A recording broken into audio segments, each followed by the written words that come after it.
Hello all. In this lecture, we will be learning sorting. So let's get started. Sorting is arranging elements of an array in a proper sequence. Array सीखने की कड़ी में ये अगला video है, मतलब array से related है ये टॉपिक सॉर्टिंग. एरे के साथ ही क्यों इसको पढ़ रहे हैं, तो उसका आंसर ये है कि सॉर्टिंग क्या है. तो सॉर्टिंग किसी लिस्ट के एलिमेंट को एक पर्टिकुलर ऑर्डर में अरेंज करने की जो टेक्निक है या जो प्रोसेस है उसको हम सॉर्टिंग कहते हैं. और सॉर्ट जो ऑर्डर है वो असेंडिंग, डिसेंडिंग या कोई भी क्रोनोलॉजिकल ऑर्डर हो सकता है. जैसे मान लीजिए कि हमारे पास कुछ लिस्ट ऑफ नेम्स हैं, तो उनको अरेंज करना है छोटे एज से बड़े एज की तरफ, अगर उनका एज दिया हो तो, या फिर बड़े एज से एल्डर से यंगर की तरफ, या मार्क्स की लिस्ट है तो हाईएस्ट टू लोएस्ट मार्क्स की तरफ अरेंज करना है. तो talking about a list, there is an answer कि हम सॉर्टिंग को एरे के ही टॉपिक में क्यों डिस्कस कर रहे हैं. तो क्योंकि हमने पहले पढ़ा कि लिस्ट के एलिमेंट्स को या एक से ज़्यादा एलिमेंट्स को सॉर्ट करना है किसी पर्टिकुलर ऑर्डर में, तो एक दूसरे से कंपैरिजन होगा, जिसको असेंडिंग ऑर्डर के हिसाब से आगे पीछे होना है वो अरेंज होंगे. तो जब लिस्ट की बात करते हैं तो ये एरे ही है जो एक से ज़्यादा डेटा को अरेंज करके रखता है अपने पास. एंड सो सॉर्टिंग जो टेक्निक है वो एरे टॉपिक के सब टॉपिक्स में कंसीडर किया जाता है. तो हम इसलिए कह सकते, so we can say sorting here is arranging elements of an array in desired order. किसी एरे के एलिमेंट्स को अगर एक डिज़ायर ऑर्डर में हम अरेंज करें, जैसे असेंडिंग में या डिसेंडिंग में या अल्फ़ाबेटिकल ऑर्डर में अरेंज करें, तो वही प्रोसेस सॉर्टिंग है. इस लेक्चर में हम क्या पढ़ रहे होंगे सॉर्टिंग की जानिब से, तो ये जो सॉर्टिंग लर्निंग का जो सीक्वेंस है उसमें हम लोग डिस्कस करेंगे 3 तरह के सॉर्टिंग मेथड्स को.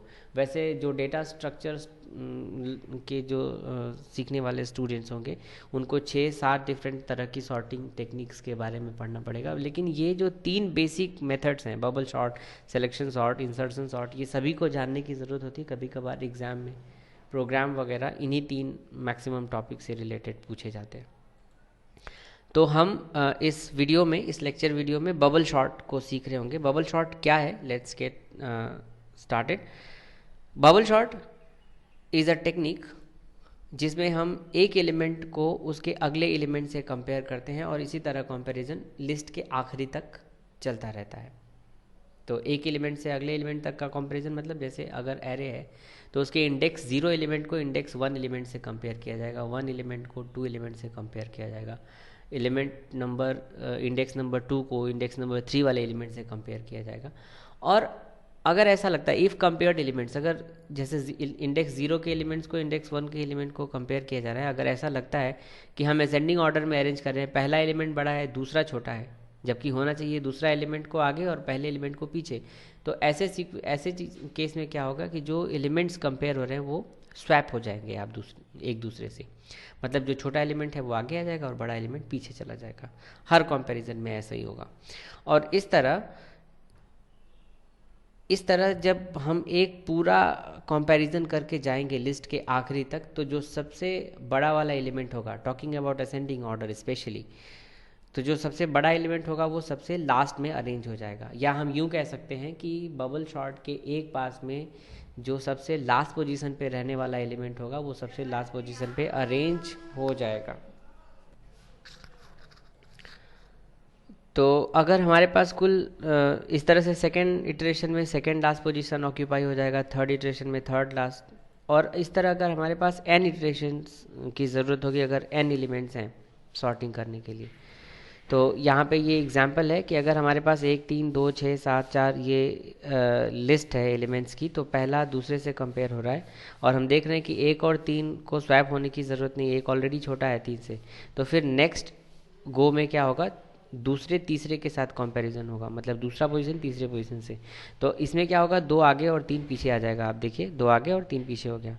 फिर थर्ड पोजीशन को फोर्थ पोजीशन से कंपेयर किया गया, तो कोई स्वैपिंग की ज़रूरत नहीं, 3 एज इट इज़ है. 6 को 7 से कंपेयर किया जाएगा, मतलब नेक्स्ट पोजीशन अपने नेक्स्ट पोजीशन से कंपेयर करेगा, तो नो स्वैपिंग. लेकिन लास्ट में क्या हुआ, 7 और 4 का जब कंपैरिजन हुआ तो इसको आगे और 7 को पीछे होना चाहिए और ये स्वैप हो जाएगा। फिर अब आगे कोई लूप नहीं चलेगा, मतलब कि हम जब n की बात करेंगे तो लूप पहली बार n-1 टाइम चलेगा, फिर ये शॉर्ट हो चुका होगा तो अगली बार n-2 टाइम तक यहीं तक लूप चलेगा, ताकि बस यहाँ से कंपेयर हो सके। इसको ओमिट कर दिया जाएगा क्योंकि ये जो पोजीशन है वो ऑलरेडी शॉर्ट हो चुका है 7।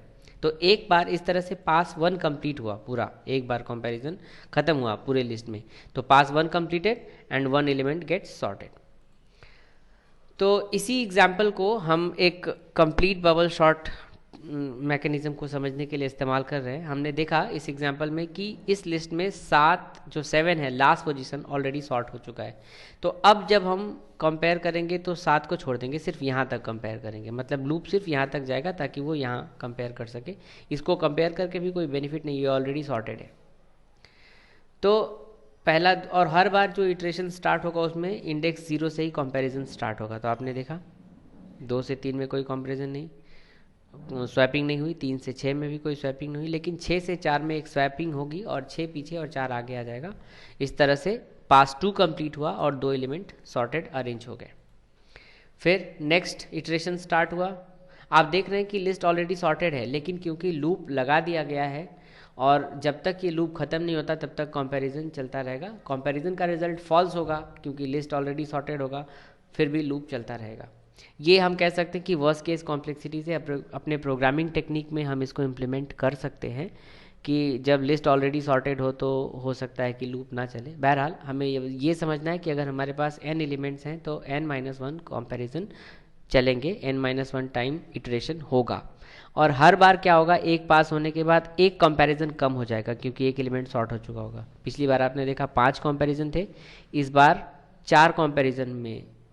अब अगली बार क्या होगा, केवल 3 ही कंपैरिजन होगा। देखिए, एक हुआ, ये दूसरा हुआ और ये तीसरा हुआ, क्योंकि ये दोनों ऑलरेडी सॉर्टेड है तो आगे कोई कंपैरिजन नहीं होगा। 3 कंपैरिजन, फिर एक नेक्स्ट पास कंप्लीट हो गया और 4 को सॉर्टेड डिक्लेयर कर दिया गया। फिर नेक्स्ट टाइम क्या होगा कि फिर से 0 इंडेक्स से स्टार्ट हुआ कंपैरिजन और हम देख रहे हैं कोई स्वैपिंग की ज़रूरत नहीं है।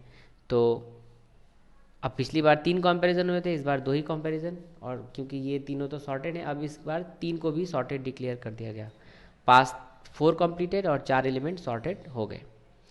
नेक्स्ट, अब सिर्फ एक ही कंपैरिजन, पिछली बार 2 कंपैरिजन हुआ तो अब सिर्फ एक ही कंपैरिजन बचेगा। मतलब n एलिमेंट हैं तो पहली बार n-1 कंपैरिजन, दूसरी बार n-2 कंपैरिजन, तीसरी बार n-3 कंपैरिजन, ऐसे करते करते लास्ट में सिर्फ एक कंपैरिजन होगा। अगर स्वैपिंग की ज़रूरत हुई तो स्वैप होगा और नहीं तो फाइनली एलिमेंट्स सॉर्टेड डिक्लेयर कर दिया जाएगा। ये था आपका बबल शॉर्ट, जिसकी टेक्निक से, जिसके मैकेनिज्म से ये लिस्ट सॉर्टेड हुआ। होप समझ में आया होगा आपको। नेक्स्ट वीडियो में हम इसी टेक्निक को प्रोग्राम में इम्प्लीमेंट करते हुए सीखेंगे। Thanks for watching.